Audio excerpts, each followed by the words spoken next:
My name is Benjamin Fulford. I used to be the Asia Pacific Bureau Chief for Forbes magazine. Then the Japanese security police informed me about a very nasty secret government that rules much of the West.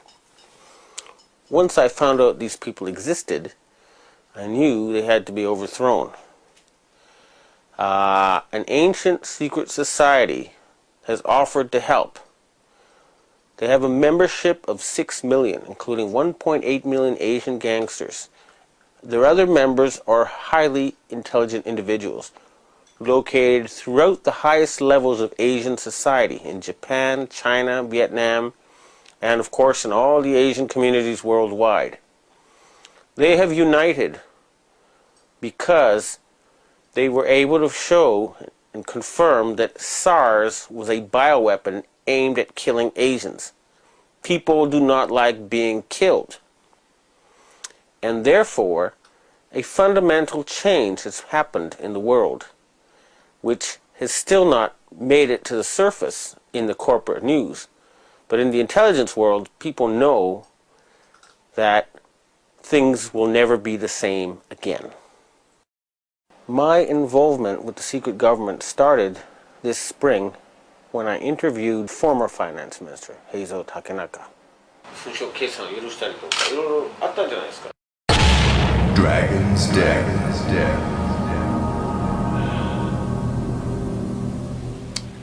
I confronted him with evidence that he had sold out the Japanese financial system to a group of financial companies controlled by David Rockefeller and the Rothschilds. The very next day, I got an email from someone who said he was introduced by Mr. Takenaka and he wanted to meet somebody. The person I met gave me this Freemason badge, and he said to me that he was a professional assassin and that I could either stop exposing people, he said I could either continue exposing people and die at the age of 46, or I could become basically finance minister of Japan. Now I have all this proof on tape and video. This is apparently what happens to a lot of people on this planet. They get to a certain level and they're told either you join us or you die. And most of them join them, and that way they get the elite in their pocket. And that's the secret of their control. In my case, I would have probably had to do that too. Although, once I realized I had met an honest, genuine, high-level Freemason who told me there were 13 levels of Freemason above the 33rd degree, and that these people were God. There was no God, they were God. So I asked them about their plans to kill people, and they said, yes, there are too many people on the planet. We need to get rid of several billion. And war doesn't seem to work, so we're going to use disease and starvation. Now, I don't know about you, but I couldn't live with something like that. And my first thought was I'll have to pretend to join them and try to, throw them over from the inside. And I suspect a lot of the people inside those groups have the same feeling. They hate being there, but they're scared. But they'd love it if these guys were overthrown. So you got to remember, not everybody in the secret government is evil. In fact, I'd be willing to bet a majority actually want to do good things for the planet, but they're scared. In my case, the very next day after I got this threat and offer of a bribe from the ninja, well, the guy who described himself as a ninja, a Chinese secret society contacted me. It's actually an Asian secret society. It's not Chinese. It's Japanese, Korean, Vietnamese. It's all of Asia. And they offered me protection. This is their booklet. One of them. This is the booklet of the other. Now, people who know will know this is real. They have 6 million members. More, actually. Including 1.8 million gangsters and a lot of very intellectual people. They can mobilize all public opinion in Asia. So, with their protection, I continued exposing David Rockefeller. And earlier this year, I issued an ultimatum on rents.com. The answer to the ultimatum was that the self-described assassin told me there would be an earthquake in Niigata Prefecture, Japan. And 2 days later, there were, on 2 consecutive days, earthquakes right on top of Japan's largest nuclear power plant. And I'll try to present this to people in the future. There was video taken of a ball of plasma in the atmosphere above Niigata on that day. So his answer was to hit a nuclear power plant with an earthquake machine and kill innocent people. Now I say, why on earth would I not then retaliate? Well, that would be playing into his strong hand, now wouldn't it? He controls a lot of violence, a lot of instruments of death. The people who are behind him, these Sabbatean sect of Satanists, would love to trigger World War III. And I'm not going to give them that excuse. So instead, the Chinese societies and the Asian countries, you may have noticed, have started dumping dollars, big time. And they've stopped going to G8 meetings in Davos. And you'll also notice that their submarines, Chinese submarines, have popped up right behind U.S. aircraft carriers in the middle of military exercises. What that means is that every single U.S. aircraft carrier is a useless sitting duck. The entire U.S. Navy is useless, okay? That's a fact. Secondly, all their satellites are useless, okay? And that's just the beginning. The screws will get tighter and tighter. The United States economy depends on Asian money. They need to borrow $850 billion a year just to keep going.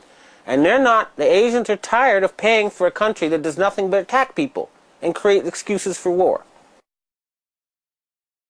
A lot of people are wondering why a picture of me smiling beside David Rockefeller appeared on the internet. And they're saying, how did I get to meet him? Well, he was here in Japan on what was supposed to be a top secret visit. However, if he's in Japan, he's on my turf. And it was pretty naive of him to think I wouldn't know he was here and I wouldn't know where he was. Now, I could have had him brought to me all tied up with a vibrator up his ass, just like happened to that reporter for the Yomiuri newspaper in April when he got too close to these people. But I don't think torture is a very polite way of talking to people, and nor is it very productive. Friendly conversation is always the best. Now, the interview may be a little bit disappointing in the sense that a guy like that is not going to go and just tell you, oh yes, I'm head of the secret government and I sacrifice children and I'm planning, to turn everybody into sheep. It's just not going to happen. You have to look for subtle signals. It's the rules of the game. I was a corporate journalist for 20 years. And I know that if you just ask those questions, they'll shut down the interview, you get nowhere. So if I said, why did you spread HIV and why did you create SARS? He would say to his bodyguard, get this Fruit Loop out of the room. That's how it works. So I had to operate within his matrix. And I hate going there. I hate that place. But I had to pretend I was a friendly journalist. And I had to sneak in the stuff I wanted to ask because, unfortunately, it would have been great if you could really hit him with this stuff, but it wasn't that circumstance. He was accompanied by the president or chairman of a fancy PR company and a guy who looked like heavy-duty Mossad type who could probably kill me in 3 seconds if it ever came to that. I came with a cameraman and myself. And now, you may wonder, when you look at this interview, why I was not more aggressive. The reason is simple. Years of experience have taught me that you get nowhere with an aggressive interview. I would only get lies, and here's evasions and spiel, and the interview would be cut short. What I've learned over the years is that you got to appear like their friend when you interview them, or you're not going to get good information. So I'm now going to show you the segments of this interview, and then I'm going to deconstruct them for you so that you can know what I think this man is really saying.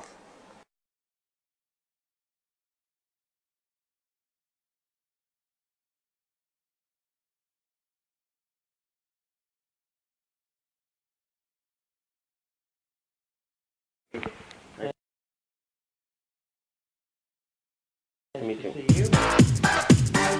Here we go.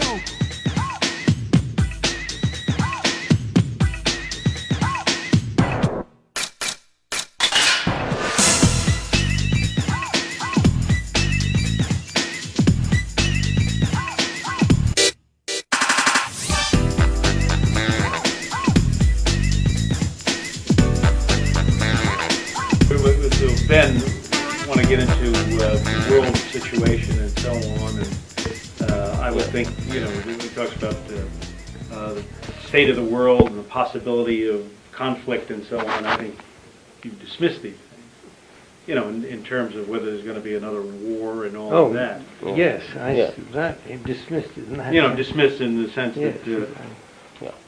Okay. And if he asks you if you're running the world, I think you dismiss that as well. Sure, yeah. I think we can dismiss that before we start. Okay. Well, all right. So let me start though. I know that I've read quotes from you before, and I believe also from your memoirs, where you have said that you would like to see the formation of a world government. What sort of vision do you have for, you know, humanity to stop war and get its act together? So. Well, I'm afraid I have to start with what you recall. I don't recall that I have said, and I don't think I really feel, that we need a world government. We need governments of the world that work together and collaborate, but I can't imagine that there would be any likelihood or even that it would be desirable to have a single government elected by the people of the world. So I think whatever you heard was misrepresented my feelings. Okay. So the first question is, he says, I don't want a government of the world elected by the people of the world. Okay, that's the key little sort of wiggle thing there. He likes a secret government of the world, is my guess, not one actually elected by the people of the world. Okay? This is the key to understanding this. And he's denying the quote that everybody's heard of him that comes from his own memoirs. So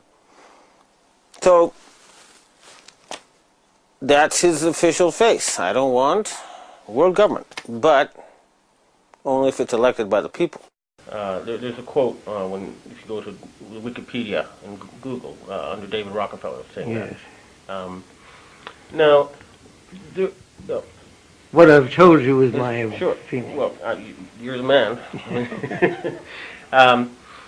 Now, the other thing is, people are worried about the situation with Iran and some kind of wider conflict emerging from that. What do you think is going to happen there? What's your view about the tensions between Iran and the United States right now?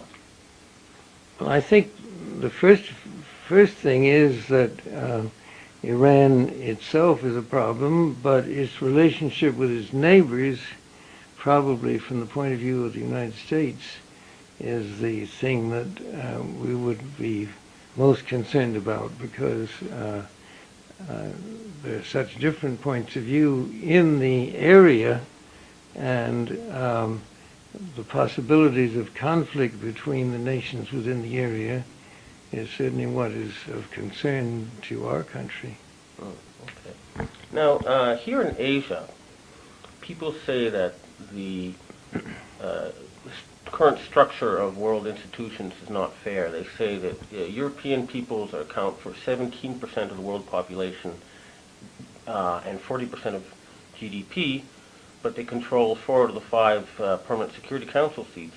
Asians are 65% of the world population and 40% of GDP, so they think some sort of better representation is needed. What is your view about this? I think it's an issue that understandably and legitimately is raised by the nations with a smaller percentage. When the United Nations was created back right after World War II, the world situation was a totally different one, and the influence of different powers was very different. Therefore, I think that it is understandable that those nations with large populations that feel they're underrepresented have a point, and that this should be addressed. I don't think it's something that, to me, is immediately a serious problem, but I do think that it's something that should be taken up in the United Nations, and that over time some redistribution of voting power within the United Nations structure seems likely and probably appropriate. Now, he's saying Iran is causing trouble with its neighbors, and I'm not aware of any such evidence, okay? It sounds to me like he's just trying to find an excuse to attack Iran. Now, on the United Nations thing, well, basically saying, you know, someday, but not now. And his whole attitude is like, it's really his decision, and it's not, okay? The Asians are tired of waiting. They're not going to wait another forever. Time has run out. This is what the Asian secret society is telling me, is that enough is enough. We live on the same planet. We both get rights to decide how it's run. They're tired of European domination of the planet. They want to share stewardship of the planet Earth. And the Asians want peace. They're tired of Westerners causing wars. They want world peace. That's what they want. And they want a more fair world structure. And I don't see any reason why that cannot be done immediately. Now, also, it's sort of difficult for me to ask this, but these days conspiracy theories are running rampant on the internet. And I thought you could, metaphorically speaking, take the bull by the horns and, let me ask you confront you with or ask you what these people are saying. First of all, they say that you are the secret ruler of the world. What is your response to that? Well, in the first place, you're not the first person who has raised this issue. There have been people ever since I've had any kind of position in the world who have accused me of being a ruler of the world. I have to say, I think for the large part, I would have to describe them as crackpots. I mean, it makes no sense whatsoever and isn't true and won't be true. And to raise it as a serious issue seems to me to be irresponsible. Now, you see, that's what happens when you ask a question directly like that, okay? That's the sort of answer you're going to get. Are you the secret ruler of the world? You say, well, no, okay? So, later you'll see why you have to take a more indirect route to get the same response in a different way. So, for now, if you ask the man directly, he's going to deny everything.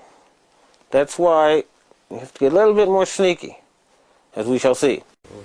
And what about the candidate Ron Paul, who's talking about bringing the powers of the Federal Reserve back to the U.S. government, under the presidential control or control of Congress? I haven't read about that. Is that an issue that you're Well, he's one of the Republican. He's a Republican candidate, and that's what he's publicly calling for. So,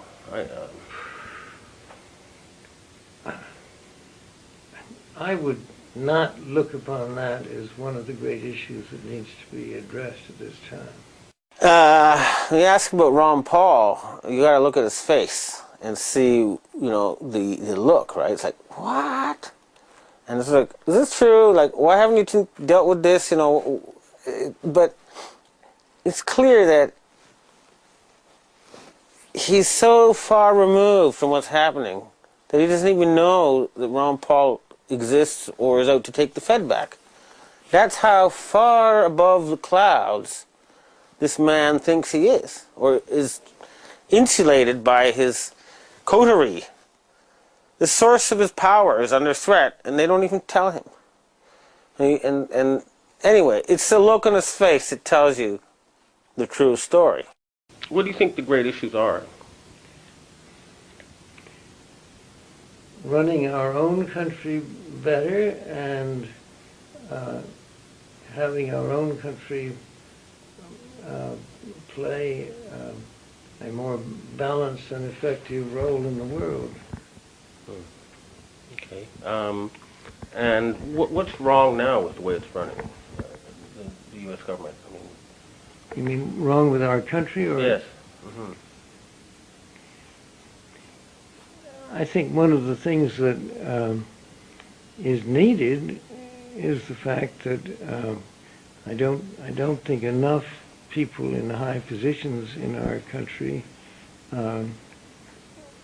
accept the importance of our world role with sufficient gravity. I mean, in other words, I think the tendency, because of politics and getting elected, is to stress local issues, and of course they are important, but I would like to see more of the leaders of our country spend more time in traveling, for one thing, getting to know the world, and studying history.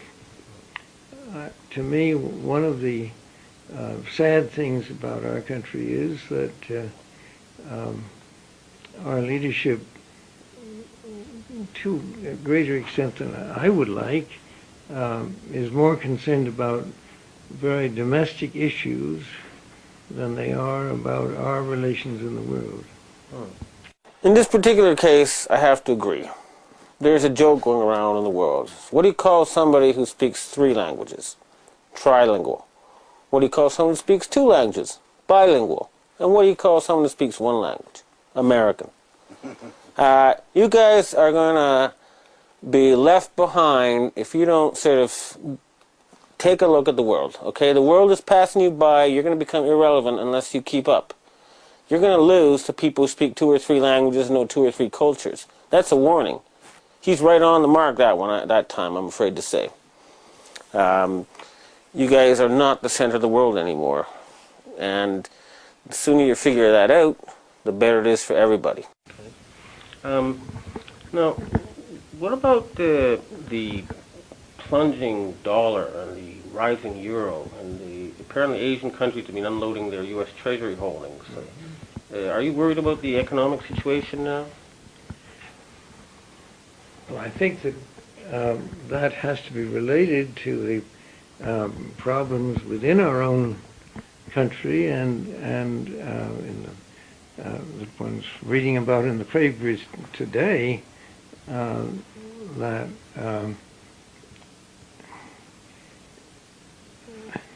there's grave concern about what our role should be, how it should be handled, and how we should better manage our own domestic economy. And I think this is becoming a serious issue that is going to have to be addressed by any politicians who wish to be re-elected, that they have to see that the issue of our economy and what influences it is better understood and more successfully addressed. He looked quite worried when he talked about the collapsing dollar, and there's a good reason for that. The face value of all the dollars in the world is 10 times greater than the value of the U.S. economy. The Asian countries are saying, we're not going to use your dollars anymore if you keep going around killing people. And we're not going to support an army that's just attacking us. So this is your weak spot. This is your Achilles heel. And it's being attacked by the Asians. And that's no coincidence. Now, you'll be meeting the Emperor, is that correct? I'm looking forward to that. What will you be talking about? That will certainly, to a large extent, be his decision. My impression is that emperors tend to lead conversations. I have had the good fortune and privilege of meeting him a number of times before. I would hope we would have a chance to talk a little bit about his views of the world and how he feels our country is relating to Japan.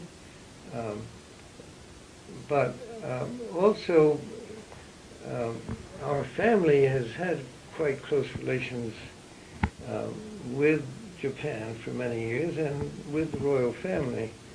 So my suspicion and even hope is that we might also talk about those relationships in the past and where they might go in the future.